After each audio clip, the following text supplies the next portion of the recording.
Hi guys, today is chapter 21, so it's our last chapter in our series of John. I really like this, having a Bible reading series. Comment down below any books that you suggest for the next one. If I pick one myself before I see any comments with suggestions, then I'll keep those in mind for the series after, because I think I'll probably just keep going. Because this was nice. I liked it. Okay, so before we start, I'm going to do another prayer, like in every video. Dear God, thank you for all that you've done. Thank you for all that you do, and thank you for all that you'll continue to do. Thank you for the sacrifice you made on the cross.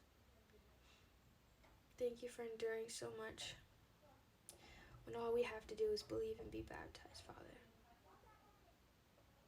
We deserve so much more than that, and yet you took it all. Sorry we didn't have to deal with what we deserve.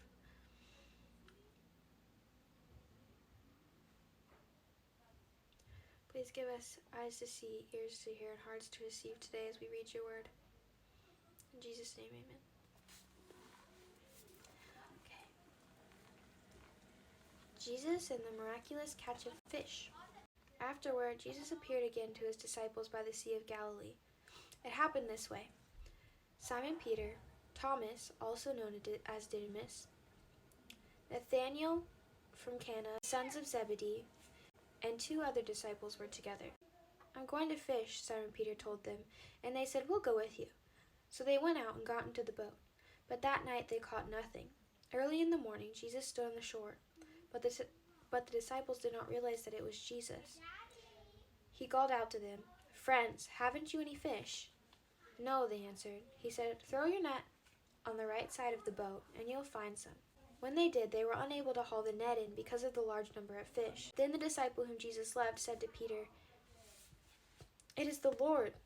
As soon as Simon Peter heard him say, "It is the Lord," he wrapped his outer garment around him, for he had taken it off, and jumped into the water. The other disciples followed in the boat, towing the net full of fish, for they were not far from shore, about 100 yards. When they landed, they saw a fire of burning coals, there with fish on it and some bread. Jesus said to them, "Bring some of the fish you have just caught." So Simon Peter climbed back into the boat and dragged the net ashore. It was full of large fish, 153, but even with so many the net was not torn. Jesus said to them, "Come and have breakfast." None of the disciples dared ask him, "Who are you?" They knew it was the Lord. Jesus came, took the bread, and gave it to them, and did the same with the fish. This was now the 3rd time Jesus appeared to his disciples after he was raised from the dead. When they had finished eating, Jesus said to Simon Peter, "Simon, son of John, do you love me more than these?" "Yes, Lord. You know that I love you." Jesus said, "Feed my lambs." Again Jesus said, "Simon, son of John, do you love me?" Again he answered, "Yes, Lord, you know that I love you." Jesus said, "Take care of my sheep." The 3rd time he said to him, "Simon, son of John, do you love me?" Peter was hurt because Jesus asked him the 3rd time, "Do you love me?" He said, "Lord, you know all things. You know that I love you." Jesus said, "Feed my sheep. Very truly I tell you, when you were younger, you dressed yourself and went where you wanted. But when you are old, you will stretch out your hands, and someone else will dress you and lead you where you do not want to go."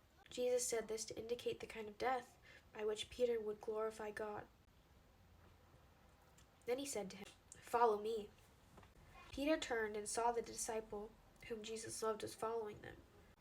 This was the one who had leaned back against Jesus at the supper and said, "Lord, who is going to betray you?"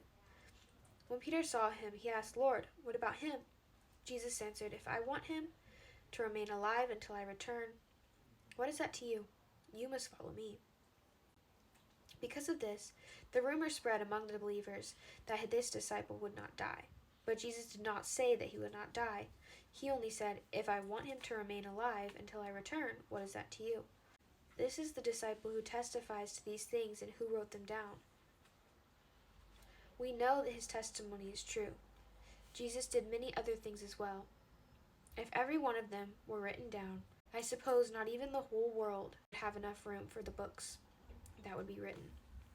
I'm thinking we'll probably read another gospel next. That's how I'm feeling right now.